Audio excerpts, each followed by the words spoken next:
Në kohën kur korrupsioni ka lëshuar rënjët nga niveli lokal e deri te ai qendror, neve na sjellet nga Ministria e Drejtësisë një ligj i cili nuk e lufton krimin e organizuar dhe korrupsionin, por e amniston atë. Dhe në vend që Ministria e Drejtësisë pas gjithë atyre kritikave që u kanë bërë këtij projekt ligji, të njëjtin ta tërheq, përballë qytetarëve të Kosovës thuan retorika të mbrapshta politike, vetëm sa për t'u hedhur hi syve të qytetarëve kinse me këtë ligj do të luftohet krimi i organizuar dhe korrupsioni. Ne kemi thënë në vazhdimsi që ligjet që më së shumti i nevojitën Kosovës janë ligjet antimafia, ligji për konfiskimin e pasurisë së fituar në mënyrë të kundërligjshme dhe ligji për mbrojtjen e dëshmitarëve. Për këtë arsye në programin ton politik thuhet, ne konsiderojmë që keqpërdorimet nuk vjetrojnë kurrë. Të gjitha ata që kanë uzurpuar, vjedhur dhe që menaxhuar me pronën publike duhet përgjigjen para drejtësisë. Përveç kriminalit duhet dënuar edhe krimin dhe produktin e krimit. Logjika e nxjerrjes së ligjit për konfiskimin e pasurisë së fituar në mënyrë të kundërligjshme është vendosja e veprave të kundërligjshme të cilat nuk janë në kodin penal. Pra mund ta quajmë si shtojës të kodit penal, pasi që në kodin penal janë të parabara veprat penale që supozojmë që do të ndodhin.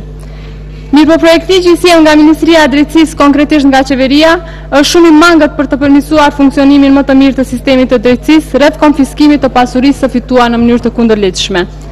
Ky projekt ligj, i cili në brendinë e tij ka 15 nene, është duplifikimi i neneve të cilat janë të parapara në kodin penal dhe kodin e procedurës penale, ndërsa nenet të tjera janë teje teknike, të cilat do të mund të inkorporoheshin në kodin penal dhe kodin e procedurës penale, kur dim faktin që këto të dyja kanë qenë në procedurë për plotësim ndryshim. Projektligji në fjalë nuk mundson që të vihet në dyshim pasuria të tjerëve, të cilët nuk kanë të ardhura të mëdha, ndërsa në anën tjetër kanë pasuri marramendse. Konfiskimi i pasurisë në Kosovë do duhet të bëhej sipas rrethanave dhe nevojave tona. Mëtej do të vazhdoj me analizën e neneve në këtë projekt ligj. Neni 2 referohet veprave penale në kodin penal, pra nuk rregullon asgjë. Neni 3 flitet për kufizimet, pra se çka do të thotë agjenci, ministri, konfiskim, dhe nuk ka ndonjë term të panjohur tashmë.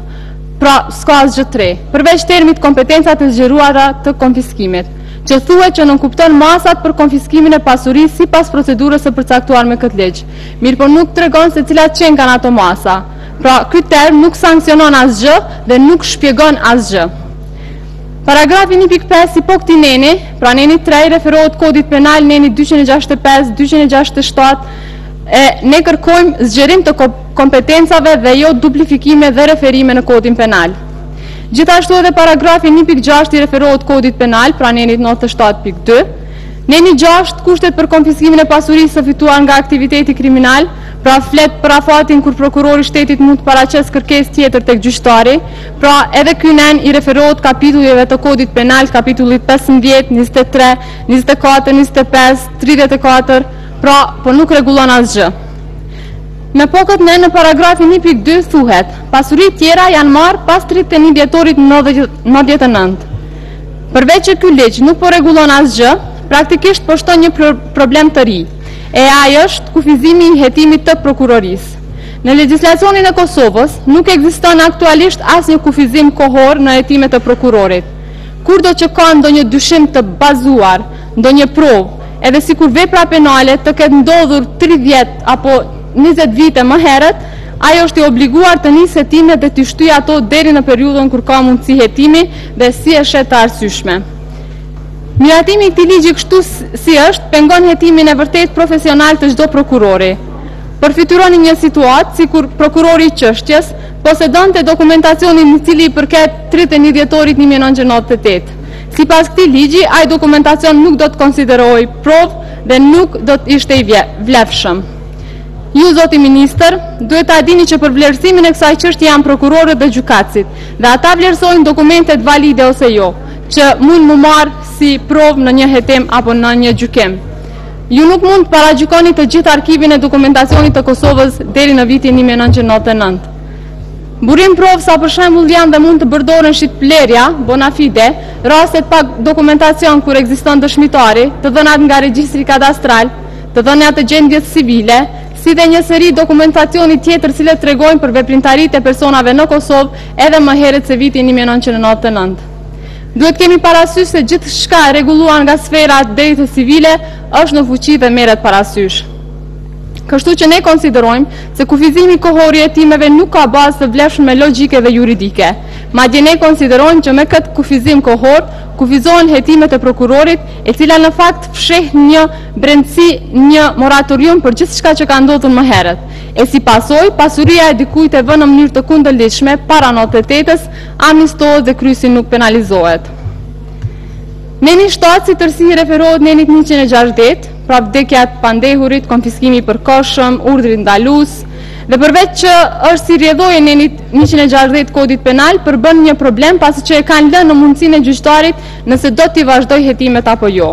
Ligji duhet të shprehet qartë, në mënyrë që gjykata ta ketë të qartë, a konfiskohet pasuria e palishme e trashëguar apo jo.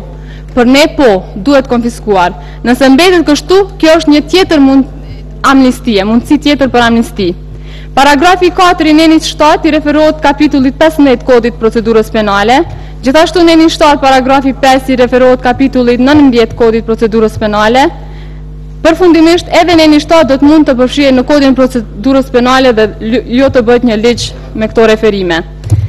Edhe neni 8 i referohet nenit 157 kodit procedurës penale, neni 9 i referohet nenit 157, pra gjitha këto i referohen kodit penal dhe kodit procedurës penale, mirë po nuk rregullojnë asgjë. Ne nuk mendojmë që me këtë lloj ligje ndërtohet shteti së drejtës, përkundrazi është e papranueshme që abuzuesit me pasurinë e popullit, bandat e krimit apo politikan hajdut të vijnë në themel të shtetit tonë. Dhe gjithë ata deputet që votojnë për këtë projekt ligj do dalin hapur në mbrojtje të krimit dhe korrupsionit, dhe sa ata ose janë blerë dhe nënshtruan nga krimi ose janë vetë krimi.